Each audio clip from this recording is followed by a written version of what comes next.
These wrestlers just will not let up about it. Yeah, but you know what? His hairstyle has nothing to do. It has no effect whatsoever on what Jefferson Saint can do in the ring.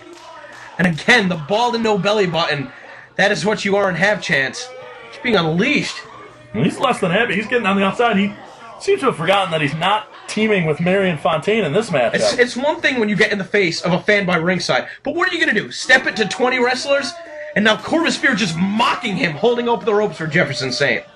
Jefferson Saint telling Tony Modic to step in there and back him up. And let me just say, what a splendid job Tony Modic has done. With the exception of that one match. With the exception of that one match, but hey, he needed a break. Disappearing for a match, just not doing anything for an entire match. It's a man of mystery, that Tony Modic. Well, these two tying up right now. Corvis Fear. You want to talk about Christian Faith being a well-rounded wrestler? Corvis Fear can do it all. Technical holds. It's dangerous right throws. Here. He's quick. And look at the way he's just leading Jefferson Saint around the ring, but with his wrist. You don't see that hold too often. Do you see the angle that his wrist was bent back, almost touching his own arm with his knuckles? Jefferson Saint, none too appreciative of how Corvis Fear was treating him early on. And Corvis Fear getting some help and leading a clap by referee Tony Modic. Now collar and elbow tie-up, and it's Jefferson Saint taking that hammerlock, switching over to that side headlock. Now transitioning all the way through into another hammerlock. Now using the head spinning around for a knife-edge chop on Corvis Fear. Jefferson Saint is really a student of the game. This guy has gone back from the 50s, from the 60s, from the 70s. He has watched all of the classic wrestlers, and he has been able to pick up and teach himself some of these techniques. Now Corvis Fear sending Jefferson Saint off the ropes. Ducking the back elbow. Back and forth 4 or 5 times now. Looking for the hip toss, countered out, that shot to the midsection. Now Jefferson Saint, he looks a little gassed. He doesn't look like he can capitalize. And Corvis Fear sending him off the ropes again. I have to wonder, is this a strategy on Jefferson Saint's part? I mean, I can't imagine that he's actually out of breath at that point. I don't know. Oh, there you see, goading him in and slapping him across the chest with that open hand chop. I don't know if he was playing possum. He kind of looks like he's winded, though. Again. Well, Corvis Fear is going to try and take the advantage. And he fell. He played right into that trap a second time. It appears to have taken quite a bit out of Jefferson Saint. I'm not convinced. I think it's sneaky tactics. Just look at him. He's exhausted. And see, Corvis Fear 1 step ahead, but Jefferson Saint 2 steps ahead. Very interesting. I'll tell you who, this Jefferson Saint, wow! He just about broke Corvis Fear's jaw is what he did. And chopping him up and bringing him down on the knee. What a unique hold. I mean, I've never seen anything like that. Again, like I said, Jefferson Saint knows wrestling in and out. He knows the mechanics of the equipment that he's working with, the wrestling ring. He knows how to strike. And just the way that he chopped Corvis Fear up into the ropes and the ropes sending him right back down face first into the knee. It's a hell of a combination. I'll tell you, this Jefferson Saint kind of reminds me, kind of shades of Arn Anderson. Absolutely. I think that's a fair comparison to draw. I meant more from the physical aspect. Oh. Rolling through, but again, that strategy, it's not a bad comparison to make. The Arn Andersons, the Tully Blanchards, obviously having studied his early to mid 80s. I mean, Southern wrestling. You can't overlook the Ric Flairs either. I mean, look at the bevy of chops that Jefferson Saint has unloaded thus far in the match. But he walked right into that elbow. And walked right into that boot to follow it up. Corvis Fear on that second row. Might be going for a tornado DDT. We've already seen that a few times tonight. From other wrestlers and other matches. Saint apparently has seen enough of it. That right hand again. Right to the temple. He could have knocked him out. Talk about the power of the punch. His knuckles just bounced off Corvis Fear's temple. I think what Jefferson Saint does better than any other wrestler on the roster, the Beyond Wrestling roster, is pick his spots. He's so methodical. He allows himself enough time to recover, but he knows the exact time when his opponent has their guard down to come in with one of those strikes. And look, right now, coming off the ropes, dropping that knee. He took the time to position himself perfectly so that he could use that knee drop to all of its effectiveness. And the same with the fist drop now, too. This drop, shades of Ted DiBiase, again, going back to that Mid-South wrestling. to your old NWA, to your Georgia wrestling. You said it. He's a fan of the game. He's a student of the game. Shades of the late Kurt Hennig with that rolling neck snap. He's taken the best attributes of some of the greatest professional wrestlers, and he's created one of the most sound strategies in the independent wrestling scene today. That chop across the back. See, even when he's taking a break, even when he's figuring out his next move. Look at that, chopping away at the leg again, probably getting ready to set up for that figure four variation where he puts his opponent in the figure four, but that's not it. He likes to grab the arms, and he's stretching the legs, he's stretching the upper body.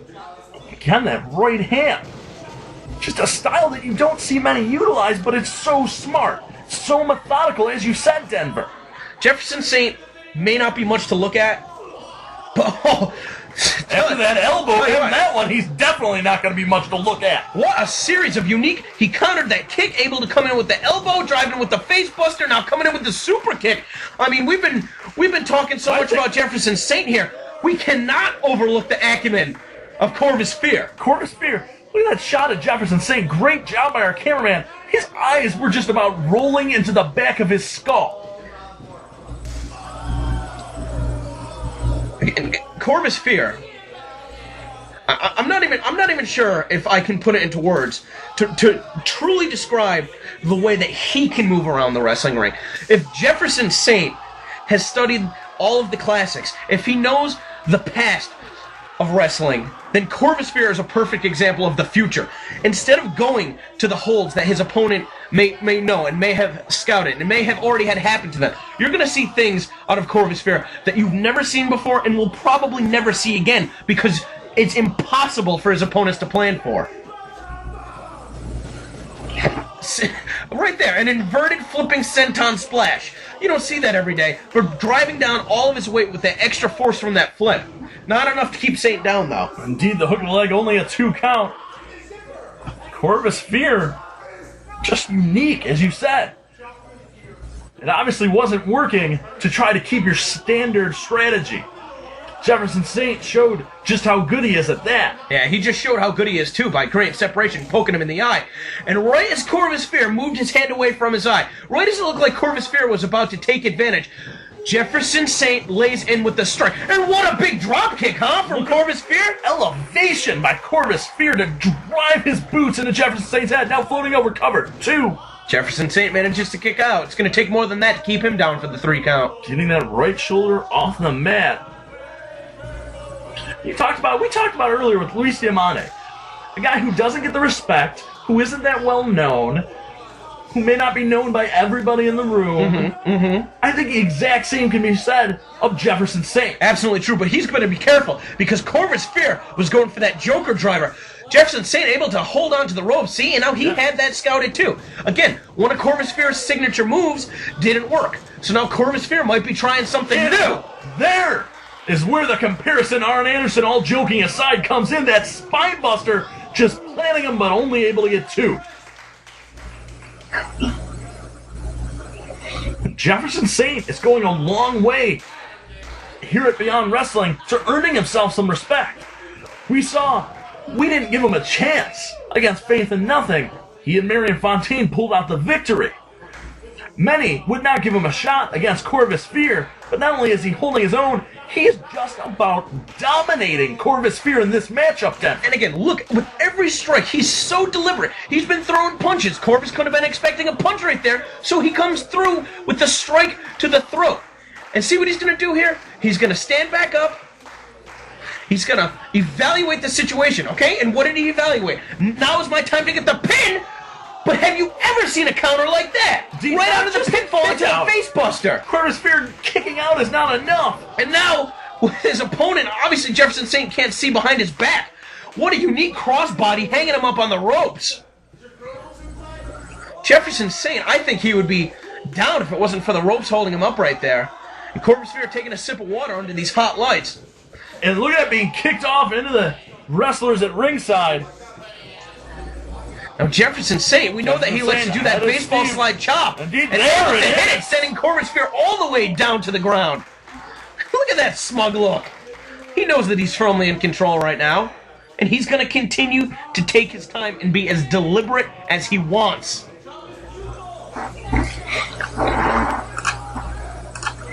And it's Saint now, indeed, being very deliberate, pulling Corvis Fear off that knife edge chop, sending him back into the ring. Corvis Fear is down and in a bad way, too. But he gets that shoulder off the mat. Yeah, that wasn't enough. Jefferson Saint really should have hooked the leg there. But I wouldn't be surprised if he had something else in mind, and that's why he didn't do it. He's not a lazy wrestler. He's not a stupid wrestler. That forearm to the back.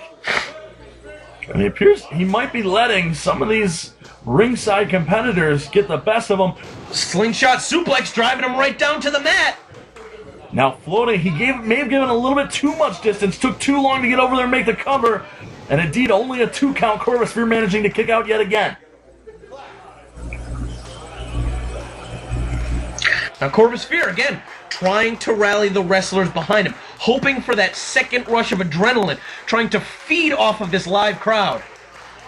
And indeed, getting the respect of his peers. But Jefferson Saint now chopping away at the arm. We've already seen him go after the legs. We've obviously seen him go after the chest. And now he's trying to take apart the arms. I mean, that's a sound strategy, attacking every single part of your opponent. And now these Olay chants transforming into a "you're gay" chant. This is what the wrestlers think of Jefferson Saint. And Jefferson Saint showing him just how much or how little it's getting to him. Well, that's a message sent out to all of the wrestlers. What a unique counter. Oh, and a counter to the counter, driving him down, spiking him on his head. Corvis Fear trying to go for that head scissor, and he might be going to the hospital after this. But he gets that shoulder up again. Corvis Fear staying in this matchup.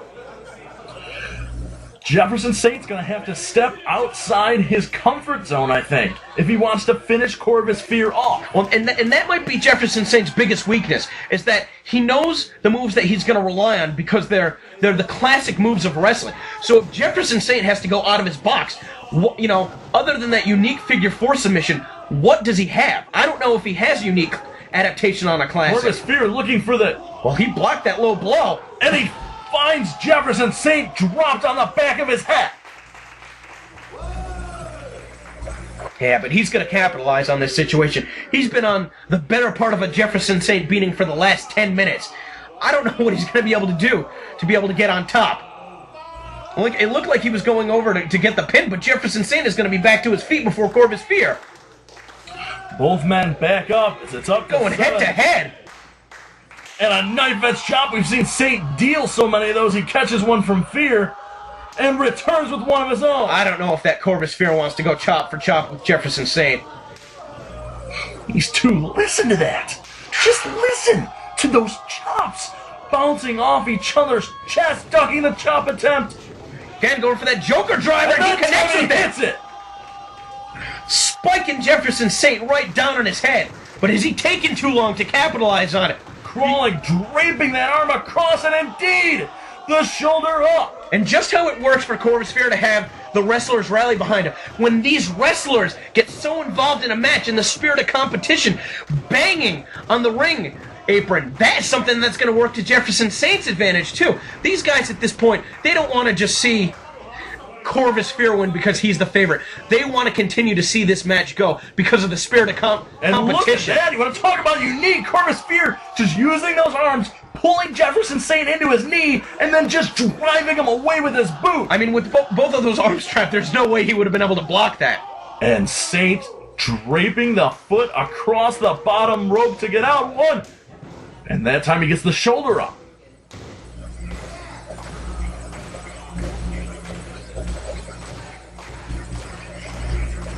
Look at the exhaustion on both these men's faces. If you're Corvis Fear, you have to make the most of this next move because this could be his final chance. Again, going for that Joker driver, perhaps an Ace Crusher variation. Countered out, and look at that sweep of the leg. We said Jefferson Saint's going to have to pull something unique out, and there it is. A variation of the curb stomp, driving his opponent face first down to the mat. Now he's trying to shoot the half Nelson and going for the pin, but he does not have his body weight effectively distributed across the shoulders of Corvis Fear. Only 2, and he's still in disbelief as Jefferson Saint. And I mean, these wrestlers in attendance, they're quiet because they're awestruck right now. They know the level of competition that they're seeing. And you know, if I'm one of the wrestlers watching this and I'm seeing, hey, I'm lucky I'm not there in with one of these guys right now, because if I was, what would I be able to do to counter this?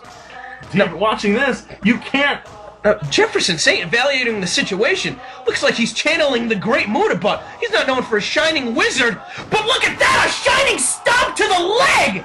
And that's going to set up perfectly for his figure 4 variation. He's got the legs locked in. Can he get the arms? He's got crossing the arms, crossing him. Pressure on every part of the body. Corvis Fear has no choice but to give it up. And look at Jefferson Saint getting right in his face. And Jefferson Saint, 2 for 2 in pulling the upset off.